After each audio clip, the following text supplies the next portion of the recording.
Niranjan Hiranandani. Sadhguruji, Pranam, great respects for you. Question from the point which you put across that America became a rich country, prosperous, needed to have good food, nourishment, then went into chemicals. What next?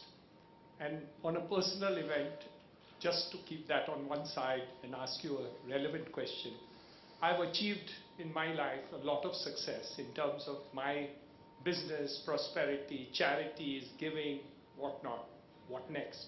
You built half of Bombay, you want to build the remaining half.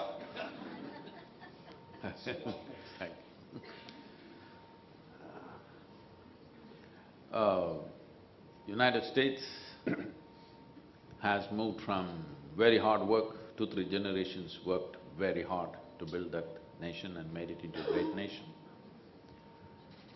and which brought enormous amount of prosperity. Whether we like it or we don't like it, if we check the trousers of half the people in this hall, they're all wearing blue denims. It's an American workman's clothes. This is not American elite clothes, this is American workman's clothes. American workman's clothes became phenomenal across the world because it spelled success. You must understand this. The only thing that people in the world will imitate is success. America spells success. Whatever America does, people want to do. If everybody wears blue pants, half the world is wearing blue pants. If they tear their pants, half the world is tearing up their pants. If they put carbon dioxide in a bottle and say this is the real thing, half the world is drinking it. So it doesn't matter what they do, everybody is doing it because America means success in most people's mind. So they're only trying to imitate success, they're not trying to imitate America. So what we need in this country is also that. America moved into chemicals because they made one mistake. They started making this one word, freedom, too much. Freedom. Freedom. The moment you talk about personal freedom, then you will tend to do irresponsible, freaky things. Instead of talking about freedom, you should have talked about the means to freedom. The means to freedom is responsibility. If you act in a responsible way, there will be freedom for all of us. Right now I'm driving on the street, I've been coming here thinking somebody told me it will take 15 minutes, max 20 minutes. Well, I've been on the street for 45 minutes because so many free drivers are there. Okay? If there were responsible drivers, we would come here in 15 minutes or 20 minutes. It is not because there are too many vehicles, it is because there are a lot of free drivers, okay, who are coming in the opposite direction because it's a free country, they can go where they want. Some people are living on the street, some people are having discussions on the street, all kinds of things happening because it's freedom. We should never use the word freedom because it is a consequence. It's just like you want to grow flowers in your garden, you don't talk flowers. You talk soil, you talk manure, you talk water, you talk sunlight. Flower is a consequence. If you talk flowers, you will end up with plastic flowers in your house, you will not have real flowers. This is what happened to America. They started talking too much about freedom. Now in the name of freedom, half the people became freaks, which is costing heavily. 2-3 generations worked so hard to build that nation. Now if you… in a city, if you take 20 people off the street like that, there are only, in my estimate, only 5 to 7 people who have some qualification, who can create something for that nation. Rest are all freedom going on. Too much freedom going on, and you will lose it. You will completely lose it because you're talking freedom. If you create the ecosystem, freedom will happen as a consequence. You're trying to create flowers without roots, that's not going to work. India should not make that mistake. In fact, our urban societies are talking in the same language. In India, what to do?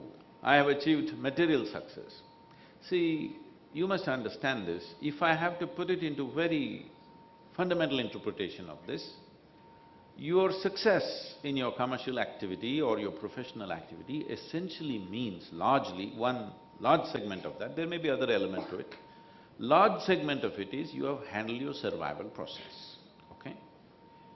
Our survival process is getting exaggerated all the time. What is survival is getting all the time exaggerated and the bar is raising, for which we're going to pay a huge price, okay? We must fix this is survival. Beyond that is about creating what matters to you. What matters to you genuinely as a life, not as a man, not as a woman, not as this caste or that caste or this community or that. As a human being, what matters to you matters to every human being, fortunately. Yes or no? If you create that in your life, once survival is taken care of, this is what you must do. But above all these things are still social activity. But there is a fundamental thing about you being a piece of life. But right now, most people are not life. They're just a bundle of thoughts, emotions, ideas, opinions and prejudices. Their thinking, their psychological drama is life. I must tell you this, all of you should take time to do this. Every day in Mumbai, in Coimbatore, on an average, every day about 20 to 23 people die. Natural death and 2-3 accidents and something. In a place like Mumbai, there may be 150, 200 people or 250 people dying. I'm just estimating, guessing rather. You must see how people die. It's very important. Because most people believe other people die. No, you and me going to die, all right? Not today, we don't wish today, we want it to postpone it. We want it to be postponed as much as possible, but we will die. It's very important you see how people die. You will see, unfortunately, 80% of the people on the planet, when the moment of death comes, they're bewildered, they're not in pain, they're not even in fear, they're just bewildered. Because you'll see that sense of… that expression of bewilderment on their face, because it is like you went to the cinema theater and in the first scene you fell asleep. Then, when the end happened, when the lights came on, you came up, you look bewildered because it's already over. You never saw it, but it's over. This is the experience because you are mistaking your thought and emotion for life. This is just your psychological drama, you can play it any way you want. There is no profound experience of life. This is what needs to happen because essentially you're here to experience this life, isn't it? Yes or no? Yes. Your thought is not experience of life, your emotion is not experience of life, it's a drama that you're creating and you think it's happening to you. No, you are making it up. Life is happening within you, it's a tremendous phenomena. The greatest phenomena that's happening here in this cosmos is life process, isn't it? And you are life. If you don't experience this and you built half of Mumbai, it's useful for other people, not useful for you. Question in the back and then we come to Krishna. Hello. Oh, let… Yeah. So I have a question on